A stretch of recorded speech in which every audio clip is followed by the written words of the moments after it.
जय हिंद दोस्तों, गुरु Drona defence academy के यूट्यूब चैनल में आप सभी का स्वागत है। मैं Pradeep Kumar, director of Guru Drona defence academy, आज आप लोगों को फ्यूचर टेंस के बारे में पढ़ाने जा रहा हूँ। फ्यूचर टेंस को अच्छे से समझने के लिए इस वीडियो को अंत तक जरूर देखें।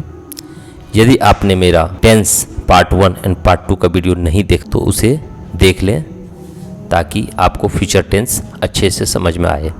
तो चलिए शुरू करते हैं। फ्यूचर टेंस या भविष्यत काल जो टेंस का थर्ड टाइप है, तीसरा टाइप है। भविष्यत काल जिन वाक्यों के द्वारा कार्य के फ्यूचर टाइम में होने का बोध होता है, कार्य के भविष्य में होने का बोध होता है, वे फ्यूचर टेंस के वाक्य कहलाते हैं। फ्यूचर टेंस भी 4 तरह के होते हैं। पहला है सिंपल फ्यूचर टेंस, दूसरा है फ्यूचर कंटिन्यूअस टेंस, तीसरा है फ्यूचर परफेक्ट टेंस और चौथा है फ्यूचर परफेक्ट कंटिन्यूअस टेंस। तो चलिए अब हम इन चारों फ्यूचर टेंस को वन बाय वन करके देखते हैं। Simple future tense. Simple future tense जिस वाक्य के अंत में गा, गी, गे इत्यादि शब्द हो वे वाक्य सिंपल फ्यूचर टेंस का वाक्य कहलाता है। इसको पहचानने का ये नियम है। सिंपल फ्यूचर टेंस का प्रयोग भविष्य के रूटीन एक्शन को व्यक्त करने के लिए किया जाता है। इसको अब हम एग्जाम्पल के माध्यम से आगे समझेंगे। चलिए इसका देखते हैं स्ट्रक्चर ऑफ सेंटेंस क्या होगा, जो इसका ट्रांसलेशन बनेगा इंग्लिश में। इसमें subject plus will oblique shall plus V1 plus object.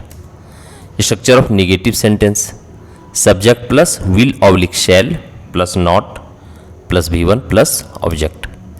Structure of interrogative sentence will oblique shall plus subject plus V1 plus object और क्वेश्चन मार्क। इसमें यदि हम WH वाले वर्ड जो होते हैं जैसे what, where, when, how etcetera, तो उसको हम WH वर्ड बोलते हैं।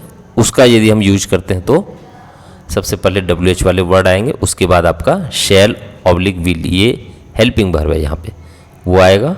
उसके बाद subject plus V1 plus object और क्वेश्चन मार्क होगा लास्ट में। चलिए अब हम इसको एग्जाम्पल के माध्यम से समझते हैं। पहला एग्जाम्पल है वह सुबह स्कूल जाएगी। गी लास्ट में जो इसमें जाएगी, इससे पता चल रहा है कि जाने का कार्य भविष्य में होने वाला है, कल। तो ये सेंटेंस आपका सिंपल फ्यूचर टेंस का सेंटेंस है।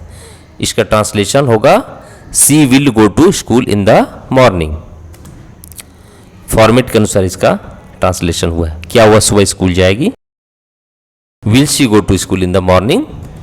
नहीं, वह सुबह स्कूल नहीं जाएगी। No, she will not go to school in the morning. कल वे लोग कहाँ जाएंगे? Where will they go tomorrow. देखिए यहाँ पे वेयर कहाँ का इंग्लिश है वेयर, WH सेंटेंस, उसके बाद हेल्पिंग वर्ब विल, उसके बाद सब्जेक्ट दे, फिर वर्ब का पहला रूप गो, टुमारो। कल वे लोग पुस्तकालय जाएंगे। Tomorrow they will go to library. वह रांची से कब आएगा? When will he come from Ranchi. वह रांची से शाम तक आएगा। He will come from Ranchi by evening. तुम क्या खाओगे? What will you eat? चलिए नेक्स्ट एग्जाम्पल देखते हैं। वे लोग सुबह 6 बजे जगेंगे। They will get up at 6 o'clock in the morning. इन सबों से क्या रूटीन वर्क पता चल रहा है। क्या वे लोग सुबह 6 बजे जगेंगे? Will they get up at 6 o'clock in the morning? नहीं, वे लोग सुबह 6 बजे नहीं जगेंगे। No, they won't get up at 6 o'clock in the morning. Will not को हम वॉन्ट भी बोलते हैं, एक साथ मिक्स करके जब लिखते हैं या पढ़ते हैं तो विल नॉट का वॉन्ट होता है। राम इस साल परीक्षा क्यों नहीं देगा? Why will Ram not appear in exam this year? तुम दिल्ली से क्या लाओगे? What will you bring from Delhi? क्या तुम दिल्ली से कंप्यूटर नहीं लाओगे? Will you not bring computer from Delhi?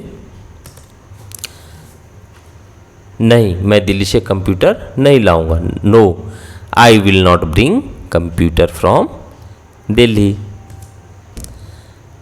मैं दिल्ली से मोबाइल फ़ोन लाऊंगा, I will bring mobile phone from Delhi. तो ये आपका हो गया सिंपल फ्यूचर टेंस। चलिए अब हम फ्यूचर टेंस का जो सेकेंड टाइप है फ्यूचर कंटिन्यूअस टेंस, उसको हम देखते हैं। इसके पहचान के क्या तरीके हैं? जिस वाक्य के अंत में रहा होगा, रही होगी, रहे होंगे इत्यादि शब्द हो, वे वाक्य फ्यूचर कंटिन्यूअस टेंस का वाक्य कहलाता है। किसी भी हिंदी सेंटेंस का आपको इंग्लिश में ट्रांसलेशन करने के लिए पहले उसको आपको पहचानना जरूरी है कि वह किस टेंस के अंतर्गत फॉल कर रहा है। तो उसके अनुसार आप उसका ट्रांसलेशन, उसके स्ट्रक्चर ऑफ सेंटेंस जो होगा उसके अनुसार करेंगे।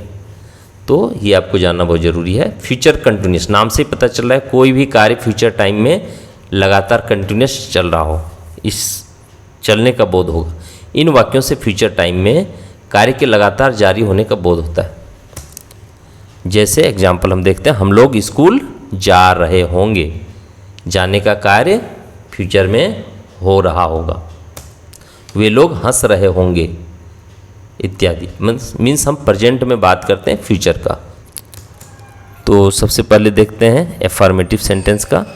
Subject plus will oblique shall plus be plus B4 plus object. तो यहाँ पे सब्जेक्ट के बाद will oblique shall plus be का यूज होता है प्लस वर्ब का चौथा रूप ING वाला फॉर्म प्लस ऑब्जेक्ट। एक चीज़ और आपको यहाँ ध्यान देने की जरूरत है, विल ऑब्लिक शैल इन दोनों में से एक ही का यूज होगा। विल आपका कहाँ लगेगा और शैल कहाँ लगेगा इसको देखते हैं। शैल का यूज आपको फर्स्ट पर्सन सिंगुलर नंबर और प्लूरल नंबर आई और वी के साथ होता है, और विल का यूज बाकी आपका second person singular and plural number और third person singular and plural number के साथ विल का यूज होता है। लेकिन आजकल मॉडर्न इंग्लिश में विल का यूज आपका आई एंड वी के साथ भी फ्रीक्वेंटली हो रहा है और वो गलत भी नहीं है। तो आई और वी के साथ शैल का यूज होगा और विल का भी होगा, अदरवाइज बाकी सारे पर्सन और नंबर के साथ विल का यूज होगा। स्ट्रक्चर ऑफ नेगेटिव सेंटेंस देखते हैं। Subject plus will oblique shall plus not plus be plus B4 plus object. Interrogative sentence WH word, यदि WH वर्ड है तो यहाँ लगेगा, नहीं है तो हमारा सेंटेंस यहाँ विल ऑब्लिक शैल से शुरू होगा। WH word plus will oblique shall plus subject plus be plus B4 plus object का, उसके बाद क्वेश्चन मार्क। चलिए अब इसको हम एग्जाम्पल के माध्यम से और क्लियरली समझते हैं। वे लोग फुटबॉल खेल रहे होंगे, they will be playing football. क्या वे लोग फुटबॉल खेल रहे होंगे? Will they be playing football? वे लोग फुटबॉल नहीं खेल रहे होंगे, दे विल नॉट बी या they won't be playing football. चलिए नेक्स्ट एग्जाम्पल देखते हैं।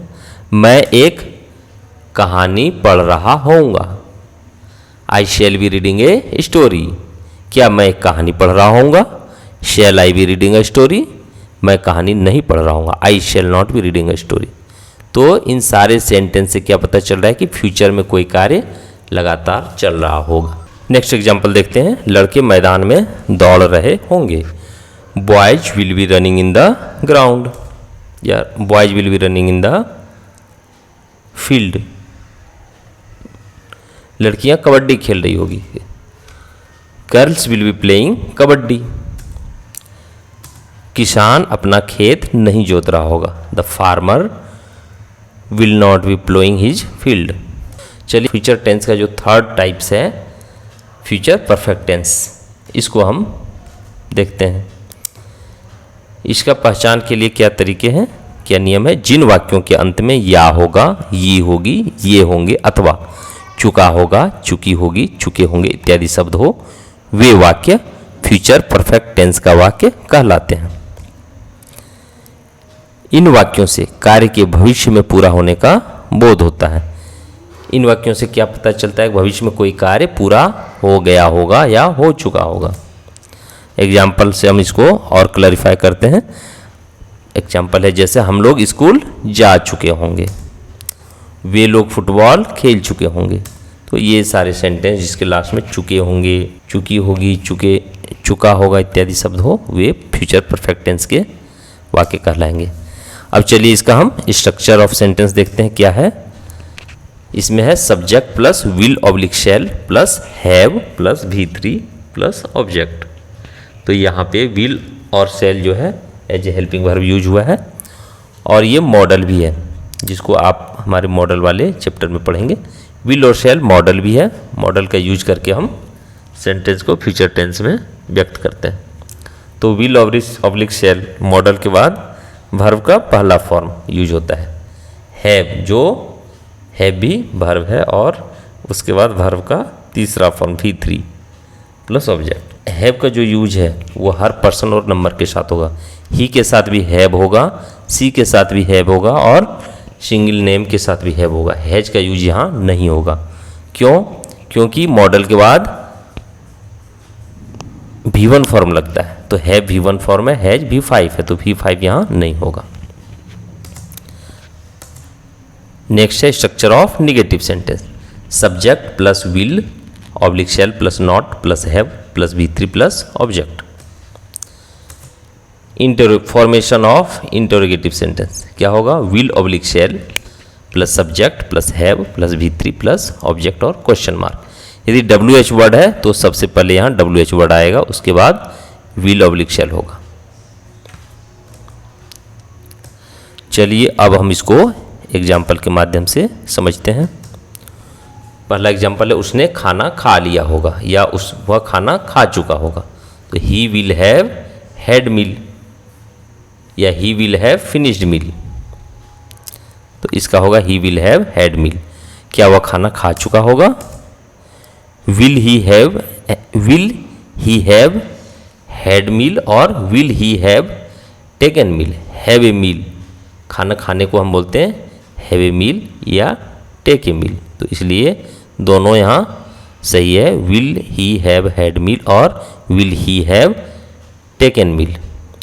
नहीं, उसने खाना नहीं खाया होगा। No he will not have taken meal और no he will not have had meal.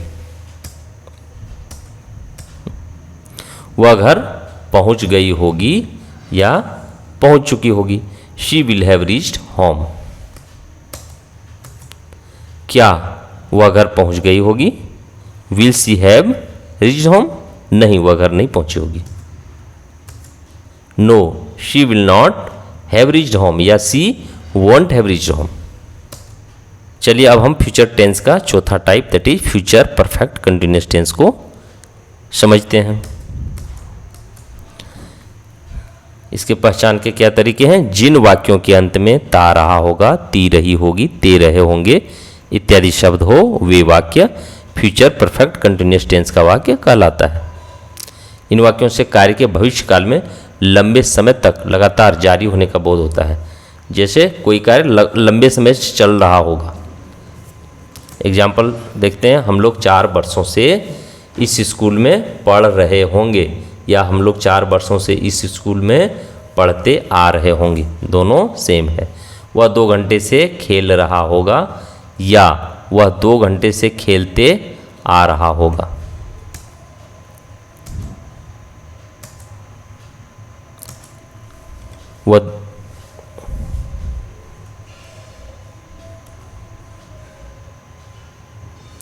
वह 2 घंटे से खेल रहा होगा या वह 2 घंटे से खेलता आ रहा होगा, दोनों सेम है। इसका हम स्ट्रक्चर देखते हैं। स्ट्रक्चर ऑफ सेंटेंस क्या होगा? Subject plus will oblique shall plus have plus been plus V4 plus from oblique for plus time duration plus object. Structure of negative sentence. Subject plus will oblique shall plus not plus have plus been plus V4 plus from oblique for plus time duration plus object. Structure of interrogative sentence. Will oblique shall plus subject plus have plus been plus V4 plus from oblique for plus time duration plus object. यहाँ पर आप since के जगह from का use होता है। Future perfect continuous tense में since के स्थान पर फ्रॉम का यूज होता है। फॉर का यूज जैसा आपने प्रेजेंट परफेक्ट कंटिन्यूअस टेंस और पास्ट परफेक्ट कंटिन्यूअस टेंस में देखा, उसी तरह यूज होता है। यहाँ क्या होता है, यहाँ निश्चित समय के लिए सिंस के स्थान पर फ्रॉम का प्रयोग किया जाता है। जैसे सोमवार से, फ्रॉम मंडे, 5 बजे से, फ्रॉम 5 o'clock, 2005 से, फ्रॉम 2005 एटसेट्रा, ऐसे होगा। चलिए अब इसको हम एग्जाम्पल के माध्यम से समझते हैं। वह 2 घंटे से टीवी देख रहा होगा। He will have been watching TV for 2 hours। क्या वह 2 घंटे से टीवी देख रहा होगा? Will he have been watching TV for 2 hours? नहीं, वह 2 घंटे से टीवी नहीं देख रहा होगा। No, he won't have been watching TV for 2 hours। चलिए नेक्स्ट एग्जाम्पल देखते हैं। वे लोग यहाँ 10 बजे से काम कर रहे होंगे। They will have been working here from 10 o'clock। Roma 4 बजे से ऑल इंडिया रेडियो पर गा रही होगी। Roma will have been singing on All India Radio from 4 o'clock। तो दोस्तों उम्मीद करता हूँ कि आपको फ्यूचर टेंस के बारे में अच्छे से समझ में आ गया होगा और आप आसानी से इसका ट्रांसलेशन कर सकेंगे। आप आसानी से फ्यूचर टेंस के वाक्यों को आप बोल सकते हैं, समझ सकते हैं। यदि ये वीडियो आपको पसंद आया तो इसे लाइक करें, शेयर करें और यदि आपने मेरे चैनल को अभी तक सब्सक्राइब नहीं किया है तो इसे सब्सक्राइब जरूर करें। Thanks for watching video. जय हिंद।